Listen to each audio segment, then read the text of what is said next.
Saudara-saudara,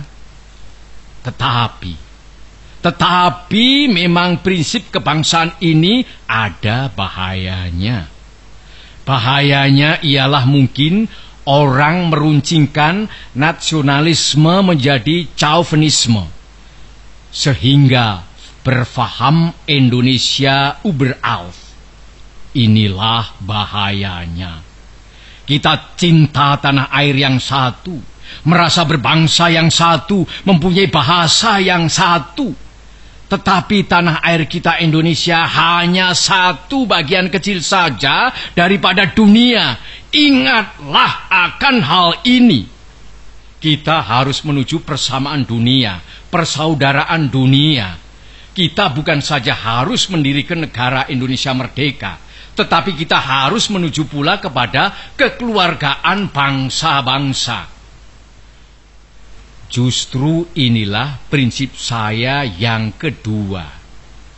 Inilah filosofis prinsip yang nomor 2, yang saya usulkan kepada tuan-tuan, yang boleh saya namakan internasionalisme.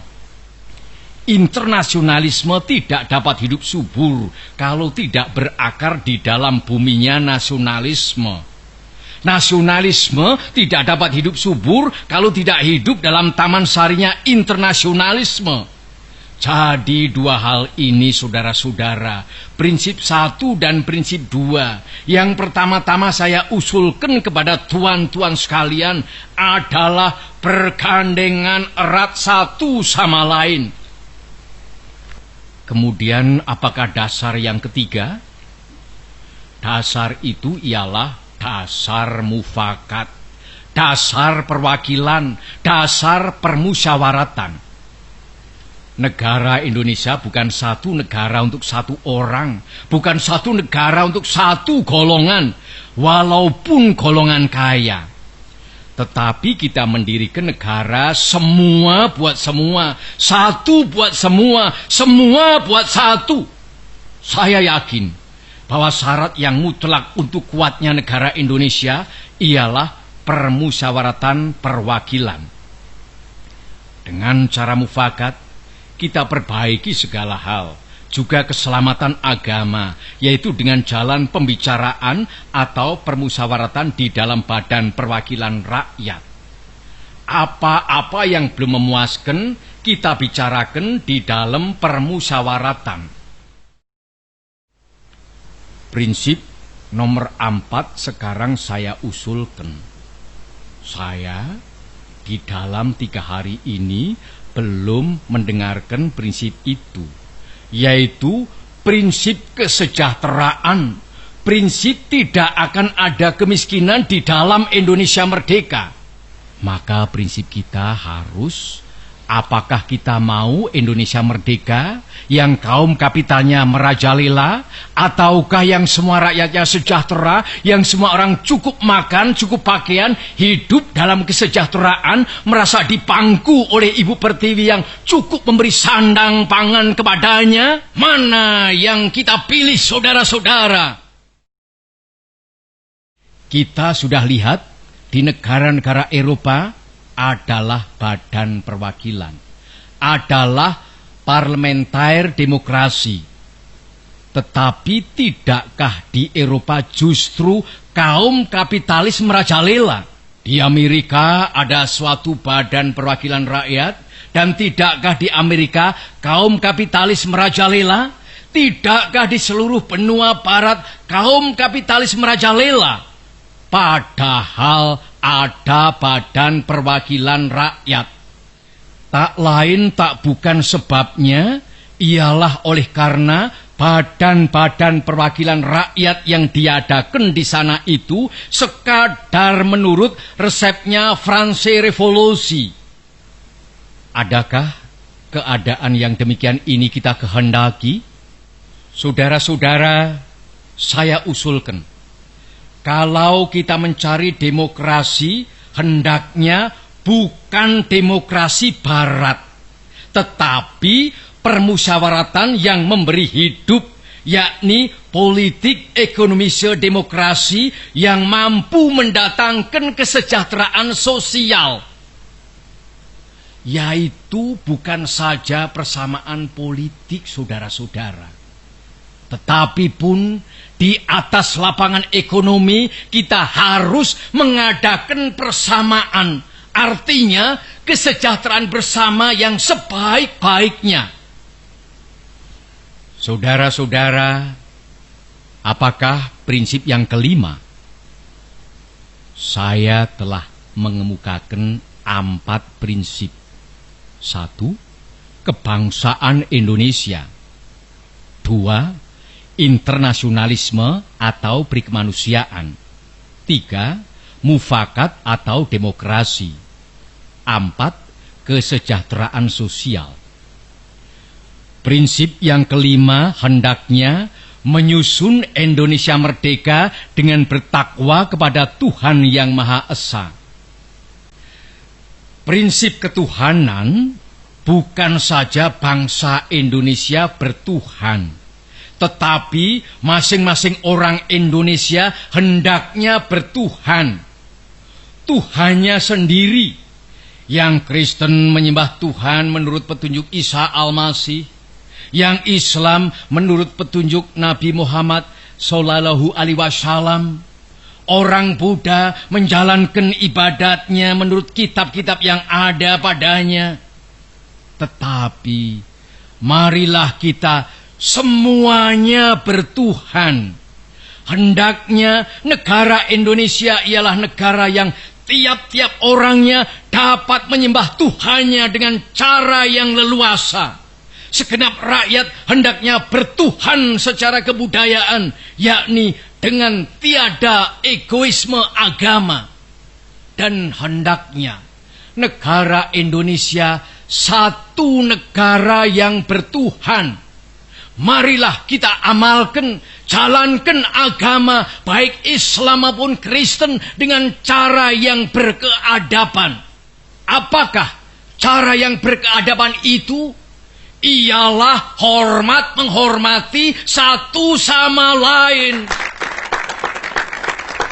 Marilah kita di dalam Indonesia Merdeka yang kita susun ini sesuai dengan itu.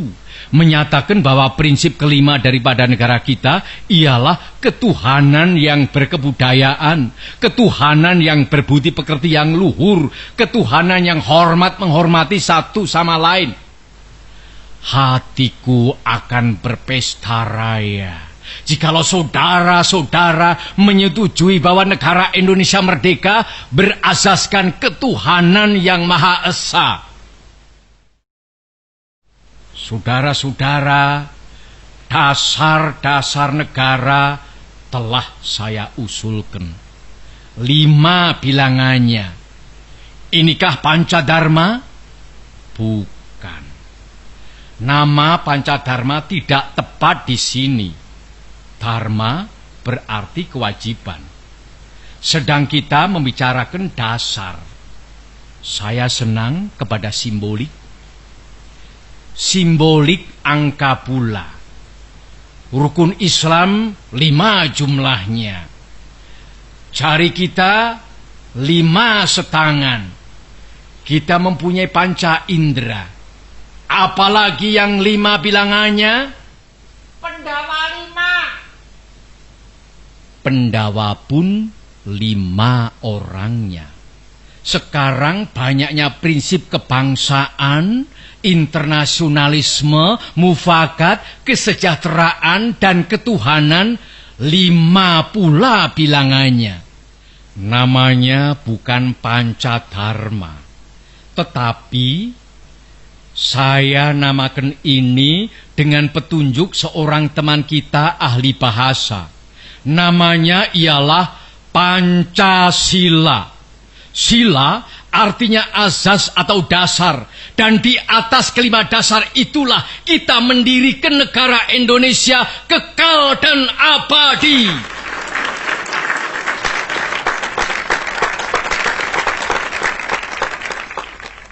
Atau barangkali ada saudara-saudara yang tidak suka akan bilangan 5 itu? Saya boleh peras sehingga tinggal 3 saja. Saudara-saudara tanya kepada saya, apakah perasan yang 3 itu? Berpuluh-puluh tahun sudah saya pikirkan dia. Ialah dasar-dasarnya Indonesia merdeka. Weltan saung kita. 2 dasar yang pertama, kebangsaan dan internasionalisme. Kebangsaan dan peri kemanusiaan. Saya peras menjadi satu. Itulah yang dahulu saya namakan sosionasionalisme. Dan demokrasi yang bukan demokrasi barat, tetapi politik ekonomi demokrasi, yaitu politik demokrasi dengan sosial rechtvaardigheid, demokrasi dengan kesejahteraan. Saya peraskan pula menjadi satu. Inilah yang dulu saya namakan sosiodemokrasi. Tinggal lagi ketuhanan yang menghormati satu sama lain. Jadi, yang asalnya 5 itu telah menjadi 3. Sosionasionalisme, sosiodemokrasi, dan ketuhanan. Jikalau Tuhan senang kepada simbolik 3, ambillah cara 3 ini. Tetapi barangkali tidak semua tuan-tuan senang kepada trisila ini dan minta satu dasar saja. Baiklah, saya jadikan 1. Saya kumpulkan lagi menjadi 1. Apakah yang 1 itu? Sebagai tadi telah saya katakan, kita mendirikan negara Indonesia yang kita semua harus mendukungnya. Semua buat semua. Jikalau saya peras yang 5 menjadi 3 dan yang 3 menjadi 1, maka dapatlah saya 1 perkataan Indonesia yang tulen, yaitu perkataan gotong royong. Negara Indonesia yang kita dirikan haruslah negara gotong royong. Alangkah hebatnya negara gotong royong.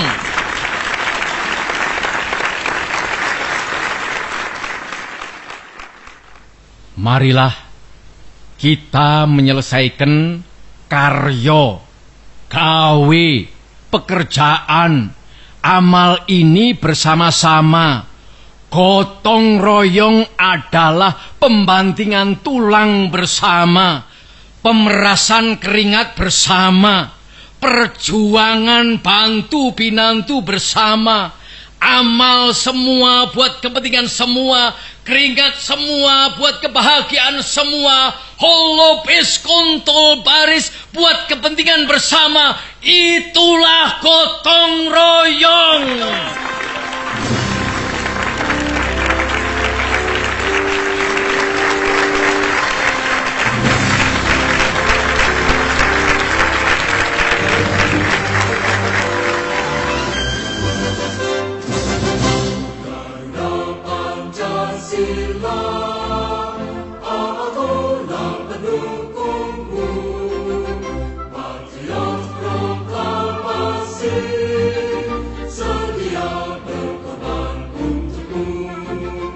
Pancasila dasar negara, rakyat adil mampu